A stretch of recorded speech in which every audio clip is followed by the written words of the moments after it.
Hey, it's me, your favorite artist you're obviously subscribed to, and welcome back to the second channel. I know I haven't posted on here in over a year, and to be frank with you, I don't really give a fuck about having a second channel. I don't really enjoy, you know, I don't really care about posting that much on here. But I wanted to share this project with you, which is why I bothered in the first place. So this project has taken me 3 years, about on and off, and it's gotten to the point where I'm a little bit more comfortable with showing it because it's almost done. Almost. Not quite yet there. But so what is this project? To begin, I have a huge fascination with the Game Boy Advanced era of Nintendo. Game Boy Advanced and GameCube. I don't know what it is about it. Maybe it's the games, maybe it's the way the consoles look, maybe it's what they tried doing during that time, but I just love it. And so nowadays, if you wanted to play on the Nintendo, most likely what you're going to do is you're going to get, this EverDrive GPA, which is basically like a cartridge that holds ROMs with a micro SD card. You're going to put it in your Game Boy. You're going to turn it on, and then you're going to be so excited to play your games. But what's going to happen is that the menu is fucking ugly. It's ugly. It's just a bunch of text, and that's it. There's no character to it, and it feels kind of fucking lame. And that's kind of the problem that I wanted to fix. I wanted there to be a Game Boy home menu, kind of like the Nintendo Switch. And so that's what this is. This is me replicating the infrastructure of the Nintendo Switch onto the Game Boy Advanced. Kind of like imagining what the Game Boy Advanced would be like if it came out during modern times. So as you can see, you got your home menu. It looks a lot like the Nintendo Switch. You can play games on it. There are two drawbacks to playing games, and I'm going to get to that. I'm going to explain a little bit more why this is later. If my fucking thing would. All right, so I guess. Um, you can see I'm playing Sonic Advance 2, and let's say I want to quit. Or like I don't want to quit, I want to check something real quick or like suspend it. You can. You can suspend it. Bam. You can pick another game or you can just go right back into playing Sonic Advance 2. So that's cool. It also auto saves whenever you suspend it or like every few minutes. Another thing is that yeah, a home menu is really cool, but why not add more why not add more shit to it? So I added achievements. And to be fair, I didn't really make this achievement system. This is connected to retro achievements. If you don't know what retro achievements is, it's basically like you connect it with your emulator and then you can get achievements in old games.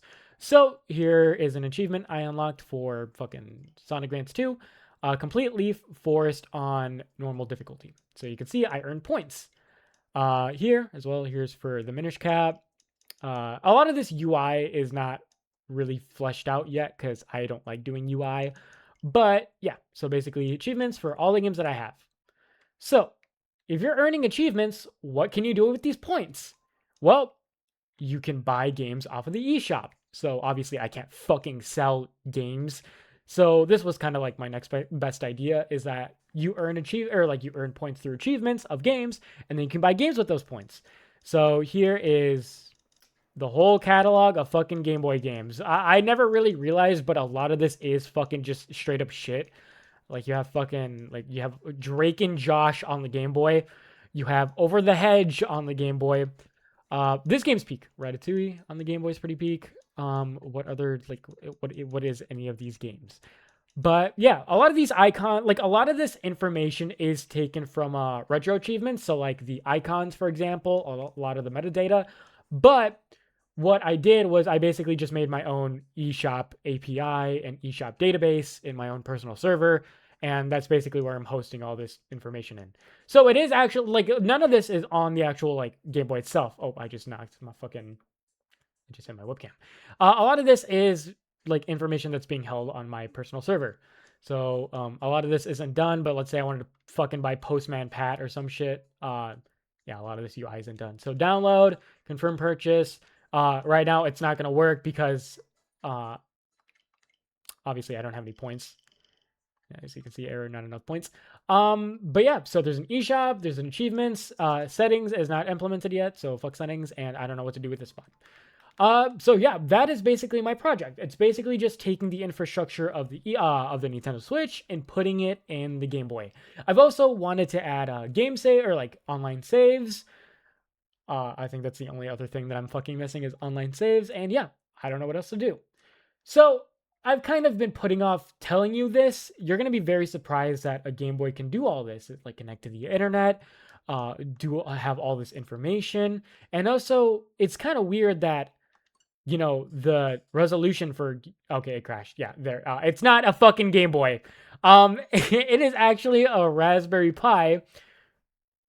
Just it's just Raspberry Pi Zero. This is connected to a circuit board that fits it into a Game Boy.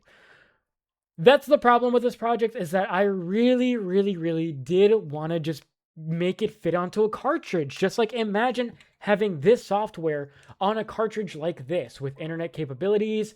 Just you just put it in your fucking Game Boy and bam, you get a Game Boy home menu with okay, I wouldn't add the eShop because I'm not allowed to sell ROMs. But with an achievement system, with this home menu with suspension, but you sadly, I'm not very good at fucking, not good with hardware. I'm only a software developer. I don't actually deal with hardware stuff. So that's kind of the sad part about this project. But yeah, that is basically my project. I just really wanted to take the Nintendo Switch and just put it onto a Game Boy. If if there's someone out there who ever wants to work on this, I might think about putting it on GitHub just so people can fuck around with it. Obviously, I would not include the eShop, but I would include obviously the achievements because I didn't make the achievement system. That's through Retro Achievements. And also, if you want to know, you log into the eShop through Retro Achievements as well. So yeah, that is pretty much what I've been working on. So see ya.